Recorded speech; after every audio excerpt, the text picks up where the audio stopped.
जब खुशी, इनके घर अच्छे होंगे, इनकी खुशी आएगी, इनकी खुशी की वजह से हमें भी खुश होने का मौका ही रहेगा। ऐसा नहीं कि हम भिखारी बन जाएंगे, अरे खुश रहें। No sir.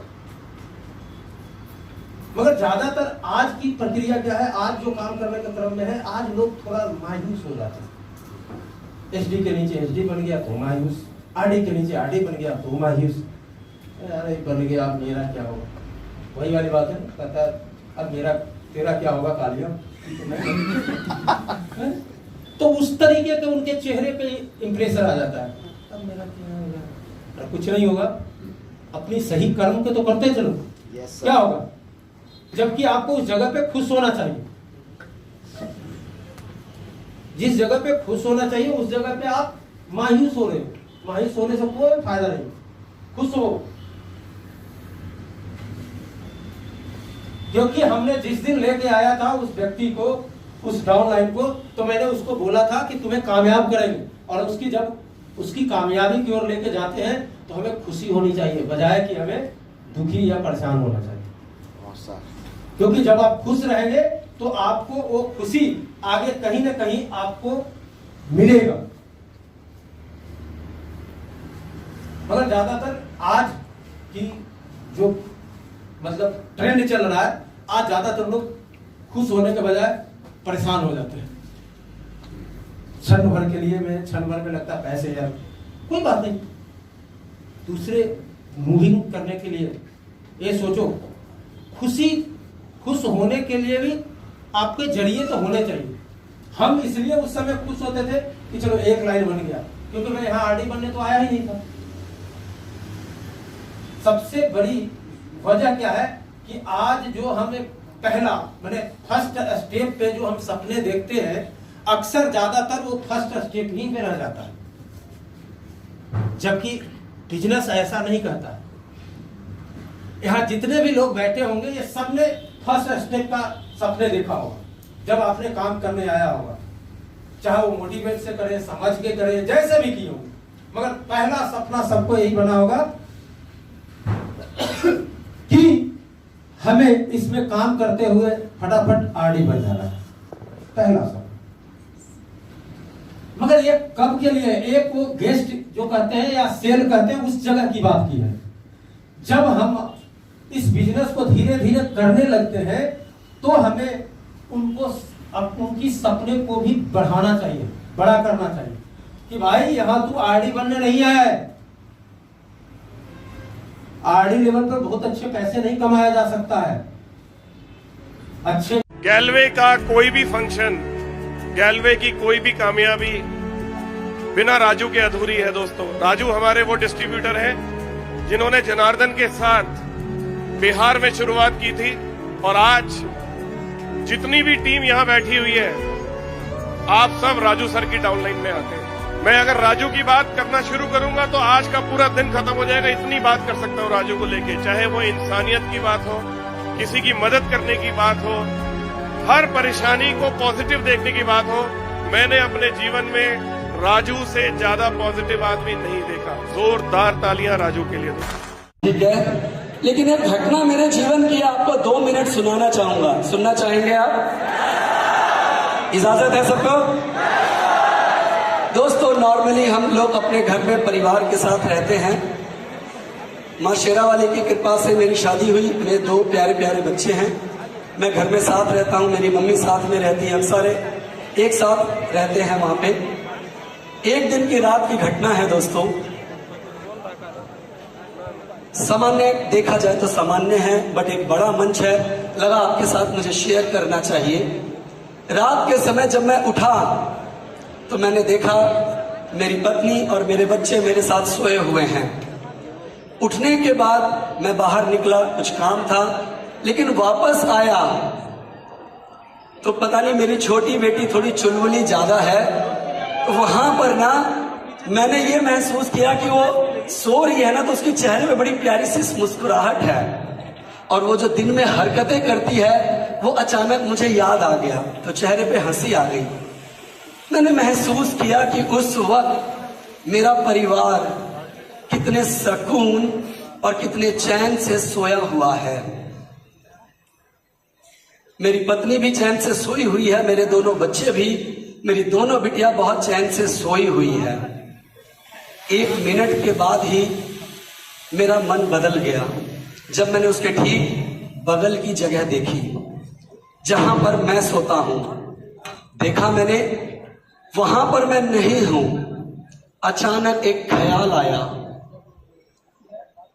जिस तरह से अभी मैं वहां पर नहीं हूं, ईश्वर ना करे भविष्य में कल को मैं नहीं रहा तो फिर क्या होगा, मेरे परिवार का, मेरे बच्चों का क्या होगा यदि मैं इस दुनिया में ना रहा तो। ये एक ऐसा ख्याल है, जब आपको मौका लगे आप सोचेंगे तो आपको वाकई में एहसास होगा। अगर आप जिम्मेदार व्यक्ति हैं तो सही बात, अगर आप नहीं रहे तो क्या होगा, आपकी परिवार की खुशियों का क्या होगा। दोस्तों, किसी व्यक्ति के न रहने पर हमने घर को बिखरते हुए देखा है। मैं गैलवे में आने से पहले जहां रहता था दिल्ली में, जगह था नागलोई। हमारे ठीक घर के साथ वाले घर में अंकल रहते थे, अख्तर अली नाम था। अख्तर अली अंकल बहुत जाने माने पेंटर थे, बड़े ठेकेदार थे, पूरी गली के सबसे रईस आदमी माने जाते थे। उनके घर में किसी चीज की कमी नहीं थी। लेकिन एक वक्त देखा गया जब इस दुनिया में नहीं रहे, उनके परिवार की वो स्थिति हुई, बच्चों को गलत आदत लग गई, बेटियों को काम पे जाना पड़ा, और न जाने कितनी तरह की यातनाएं उस परिवार के साथ बीती।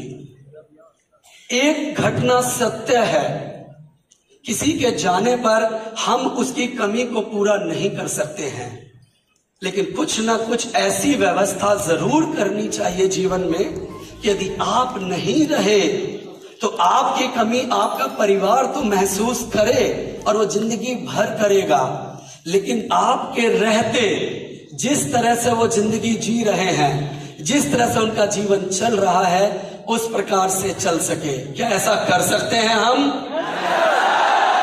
और ऐसा ही एक कंपोनेंट हमारे बिजनेस में भी है। जानते हैं वो कौन सा कंपोनेंट है? कौन सी फैसिलिटी है? Exactly, nominee facility. दोस्तों, नॉमिनी फैसिलिटी एक ऐसी ही फैसिलिटी है, उसके बारे में मैं बहुत अधिक ना बात करते हुए, आज मेरे बीच में, आज मेरे राजू भैया इस दुनिया में नहीं है, उनका परिवार यहाँ मौजूद है। मैं आप लोगों के बीच में 2 मिनट के लिए उनको यहाँ मिलवाना चाहूंगा आप सबसे। प्लीज एक बार ज्योति भाभी और उनके बच्चे एक बार स्टेज पर आ जाएं।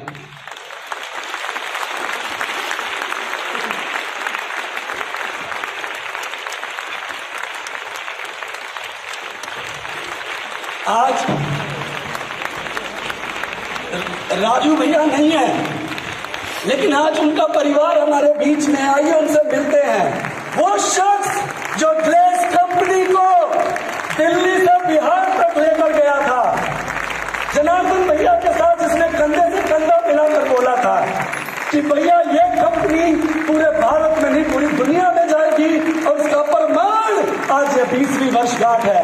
आपकी जोरदार तालियों से श्रद्धांजलि मेरे राजू भैया के लिए।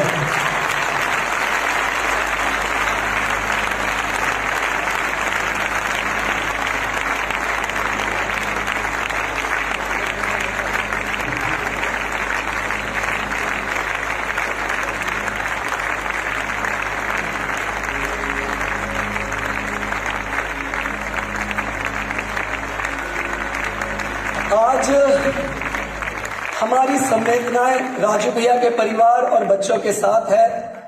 ये सत्य है, मैंने भी अपने पिता को बहुत कम उम्र में खोया था। उस वक्त मेरे पास भी गैलवे कंपनी और पिता स्वरूप सरबजीत सर थे, जिसकी वजह से मैं आज आपके सामने स्टैंड कर पाया। एक परिवार के मुखिया का जाना क्या होता है हम सबने महसूस किया है। उस कमी को कोई नहीं पूरा कर सकता है। याद रखिए, जब तक ग्लेज रहेगा, राजू भैया को पूरी दुनिया में हमारे में से कोई नहीं भूल सकता है। उन्होंने वो काम करके दिखाया है उसको।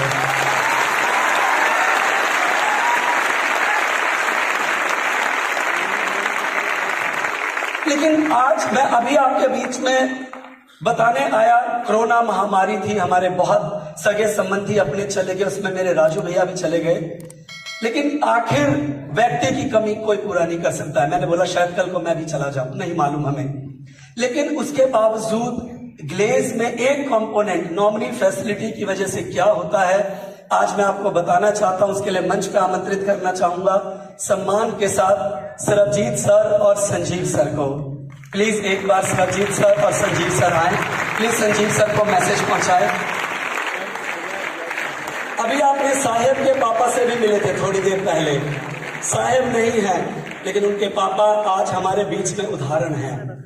ऐसे बहुत सारे उदाहरण हैं। तो याद रखिए दोस्तों, आज यहां पर क्या मजबूती मिलती है, गैलवे की नॉमिनी फैसिलिटी क्या है, उसके बारे में आज आपको एक छोटा सा उदाहरण देके बता रहा हूं कि आखिर क्या चीज है। आज वो मेरे बीच में नहीं है लेकिन आज उन्हीं की बनाई कंपनी में हम वो सम्मान दे पा रहे हैं। ये इसी कंपनी की परंपरा है।